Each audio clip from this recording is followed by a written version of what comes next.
दोस्तों Vodafone idea की बात करें तो यहाँ पे बहुत बड़ी गुड न्यूज़ निकल के आ रही है। गवर्नमेंट की तरफ से मिल सकता है बड़ा गिफ्ट वोडाफोन आइडिया और दूसरी टेलीकॉम कंपनियों को। क्या है अपडेट, उसको समझने की कोशिश करेंगे इस वीडियो के माध्यम से। वैसे फ्राइडे को स्टॉक के अंदर काफ़ी अच्छी तेज़ी थी, स्टॉक 9 को क्रॉस कर चुका है। अब जो 6:30 के आसपास स्टॉक आया था पिछले दिनों, वो स्टॉक 9 तक पहुँच चुका है, ज़बरदस्त रिटर्न दिया है। लेकिन अभी भी अपनी हाई प्राइस से स्टॉक बहुत नीचे, जो 19 रुपये के आसपास थी। ऐसे में आगे की क्या संभावना है? वैसे कंपनी अपने बिजनेस को पटरी पे लाने के लिए भरसक कोशिश कर रही है। मैनेजमेंट पूरा जोर लगा रहे हैं, नए नए ऑफर ला रहे हैं, लेकिन कस्टमर बेस अभी भी कम हो रहा है। तो क्या है चिंता मार्केट एक्सपर्ट की, उसको समझेंगे। और आने वाले समय में क्या संभावना बन सकती है, म्यूचुअल फंड का क्या हाल है, क्या वो निवेश कर रहे हैं या फिर उनका होल्डिंग लगातार कम हो रहा है, उसको भी जानेंगे इस वीडियो के माध्यम से। लेकिन फ्रेंड्स, उससे पहले अगर आप पहली बार हमारे चैनल पे आए तो चैनल को सब्सक्राइब कर दीजिए, एक बेल आइकॉन दबा दीजिए ताकि जब भी नया वीडियो बने पहला नोटिफिकेशन आपको मिले। वीडियो पसंद आए तो लाइक से ज़रूर कीजिए। चलो फ्रेंड्स, वीडियो स्टार्ट करते हैं। मैं हूँ आपका दोस्त SB दवे और हमारे अपने चैनल ऑनलाइन कमाई में आपका बहुत बहुत स्वागत है। तो सबसे पहले फ्राइडे के कारोबार की बात कर ले तो क्लोजिंग 9.12 पर थी, जहाँ पे 2.13% की तेज़ी देखने को मिली, जबकि बाजार में 450 पॉइंट की गिरावट थी। वैसे इंट्राडे में इसमें गिरावट भी हुई थी, क्योंकि 8.83 का लो बना था। क्लोजिंग गुरुवार की 8.93 के आसपास थी, तो इंट्राडे में गिरावट हुई, लेकिन निचले लेवल से काफ़ी अच्छा रिकवर कर गया और 9.25 तक चला गया था स्टॉक। अब इसकी परफॉर्मेंस देखें तो 8 जनवरी से लेके 13 जनवरी तक 4 दिन लगातार इसमें गिरावट हुई।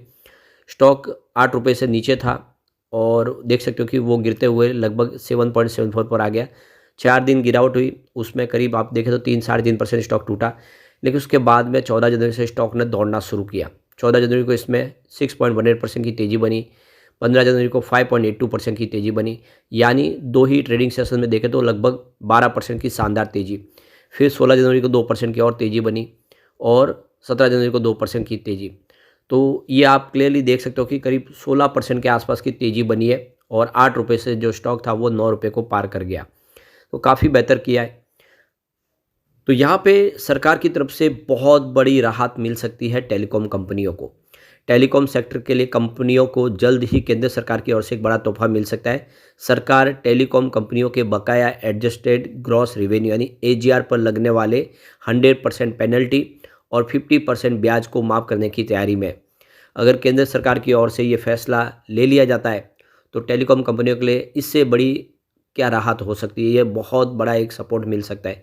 2019 में सुप्रीम कोर्ट के एक फैसले में इन टेलीकॉम कंपनियों पर AGR बकाया को लेकर पेनल्टी और उन पर ब्याज लगाया गया था, लेकिन अब सरकार की इस समय मंशा है कि इसको माफ़ कर दिया जाए। तो कई मीडिया रिपोर्ट की माने तो उसमें कहा गया है कि टेलीकॉम कंपनियों को 1 लाख करोड़ की राहत मिल सकती है। इसका आधा हिस्सा वोडाफोन आइडिया का अकेले का है। कारोबारी साल 2026 से टेलीकॉम कंपनियों को सरकार को AGR बकाया चुकाना है, यानी आने वाला समय एक भारी भरकम जो पैसा चुकाना है वो माफ़ हो जाता है, तो आइडिया को बहुत बड़ी राहत मिल सकती है। इन रिपोर्ट में कहा गया कि अगर केंद्र सरकार इस बड़े राहत का ऐलान करती है तो VI का AGR बकाया करीब 52,000 करोड़ रुपए कम हो जाएगा।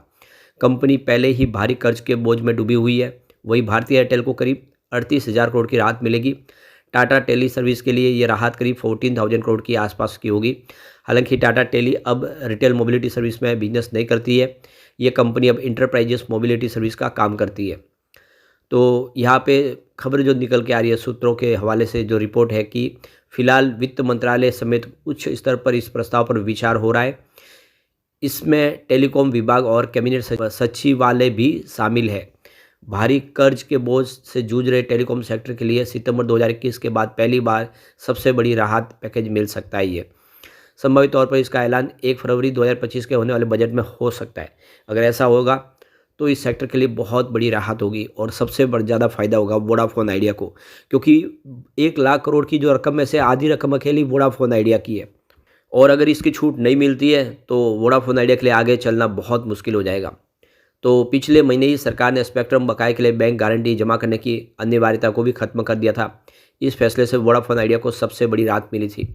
वोडाफोन आइडिया को अब 24,800 करोड़ रुपये का बैंक गारंटी जमा कराने की जरूरत नहीं है। तो पहले 24,800 करोड़ की एक राहत दी गई और अब अगर 52,000 करोड़ की राहत और मिल जाती है तो वोडाफोन आइडिया तेज़ी से अपने कारोबार को आगे बढ़ा पाएंगे और अपना जो बिजनेस जो पटरी से उतर चुका फिर से उसको पटरी पे ला सकते हैं, उनको एक राहत मिलेगी, वो 5G सर्विस को शुरू कर पाएंगे। अब आप देख लो कि जो तेज़ी का सिलसिला शुरू हुआ था 3-4 दिन में, वो फ्राइडे को भी जारी रहा और जो 3.5% की इंट्राडे की बजट तेज़ी के साथ 9.25 तक पहुंच गया था शेयर में। 4 दिनों में ही 19.50% की तेज़ी देखने को मिली है और इस तेज़ी के बाद भी वोडाफोन आइडिया के शेयर पर नज़र रखने वाले एक्सपर्ट अभी सावधान नज़र आ रहे हैं, अभी भी वो उत्साहित नहीं है इतना। तो बिजनेस टुडे की रिपोर्ट के अनुसार ब्रोकेज हाउस सेंट्रम ब्रोकिंग का कहना है कि वीआई लिमिटेड ने 40 लाख सब्सक्राइबर को गंवाया है। तिमाही के आधार पर कंपनी का हर एक यूजर्स पर रिवेन्यू 5% बढ़ा है, जिसके बाद यह 164 रुपये आ गया है। वेल्थ मिल सिक्योरिटीज से जुड़े क्रांति बथनी ने कहा है कि हम सावधानीपूर्वक वीआई के शेयरों को मीडियम टर्म से शॉर्ट टर्म के लिए देख रहे हैं। हालिया में कैपिटल इन्फ्यूजन और नेटवर्क स्ट्रेंथनिंग की वजह से मीडियम शॉर्ट टर्म पॉजिटिव नज़र आ रहा है, हालांकि कंपनी फिर से सब्सक्राइबर के मसले पर संघर्ष करती हुई नज़र आ रही है। अभी भी जो मार्केट एक्सपर्ट है वो इतने आशावान नहीं है स्टॉक को लेकर, उनको लग रहा है कि अभी भी दबाव की स्थिति में है। कस्टमर बेस जब तक नहीं बढ़ेगा, कारोबार पटरी पे आता हुआ नहीं दिखाई देगा। लेकिन वोडाफोन आइडिया अपनी तरफ से पूरी कोशिश कर रहे हैं, वो ऐसे पैकेज ला रहे हैं जिससे कस्टमर बेस उनकी तरफ आए। उनके अलावा एक जो प्लस पॉइंट ये है कि सर्विस के मामले में जियो और एयरटेल के मुकाबले उनकी सर्विस काफ़ी बेहतर है, कस्टमर केयर सर्विस काफ़ी अच्छी है, नेटवर्क भी अच्छा है, तो इसका फ़ायदा इनको मिल सकता है। अभी यहाँ पे अपने कस्टमर को अपनी तरफ अट्रैक्ट करने के लिए फ्री डिज्नी प्लस हॉटस्टार के ऐसे पैकेज भी लेके आ रहे हैं ताकि कस्टमर अपनी तरफ आए। तो वीआई का 469 रुपीज़ का प्रीपेड प्लान लॉन्च किया गया है। वीआई का 469 का प्रीपेड प्लान प्रतिदिन 28 दिनों की वैलिडिटी के साथ आता है। यह प्लान में ग्राहकों को सभी नेटवर्क पर अनलिमिटेड कॉल के साथ डेली 100 SMS और डेली 2.5 GB यानी लगभग 2.5 GB 70 GB डेटा मिलता है। इस प्लान के साथ ग्राहकों को पूरे 3 महीनों के लिए डिज्नी प्लस हॉटस्टार मोबाइल का सब्सक्रिप्शन भी फ्री में मिलता है। प्लान में हाफ डे के unlimited data, weekend data roll over और डेटा डिलाइट्स जैसे बेनिफिट भी शामिल है। तो ये एक ऐसा पैकेज है जिससे कस्टमर को फ़ायदा हो सकता है और वो उनकी तरफ लौट के आ सकते हैं।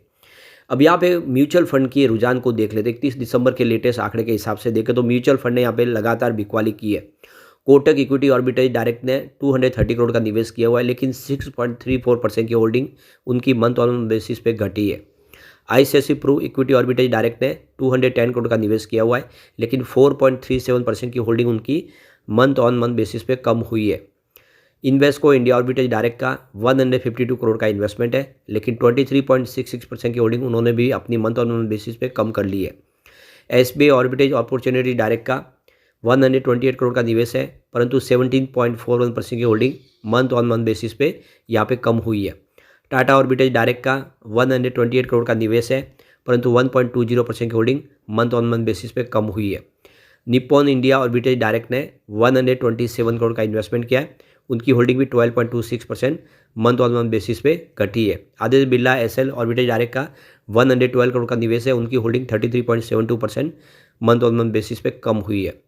डीएसपी आर्बिट्रेज डायरेक्ट का 86.42 करोड़ का निवेश है, 33.23% उनकी होल्डिंग मंथ ऑन बेसिस पे घटी है। इसके अलावा आईसीआईसीआई प्रू इक्विटी सेविंग का 79.40 करोड़ का इन्वेस्टमेंट है, उनकी होल्डिंग में बदलाव नहीं हुआ है। और 361 फोकस इक्विटी का 72.27 करोड़ का इन्वेस्टमेंट है, उनकी होल्डिंग में भी बदलाव नहीं हुआ है। तो किसी ने भी अपनी निवेश को नहीं बढ़ाया, बल्कि बहुत सारे म्यूचुअल फंड ने निवेश को कम किया है। ये एक चिंता की बात जरूर है। लेकिन फ्रेंड्स, कोई भी इन्वेस्टमेंट करने से पहले अपने फाइनेंशियल एडवाइजर से एडवाइस ले ले या अपना खुद का रिसर्च करें, क्योंकि मैंने वीडियो आपके एजुकेशनल पर्पज़ के लिए ही बनाया। वीडियो पसंद आए तो लाइक से जरूर कीजिए और चैनल को सब्सक्राइब कर दीजिए। Thank you friends.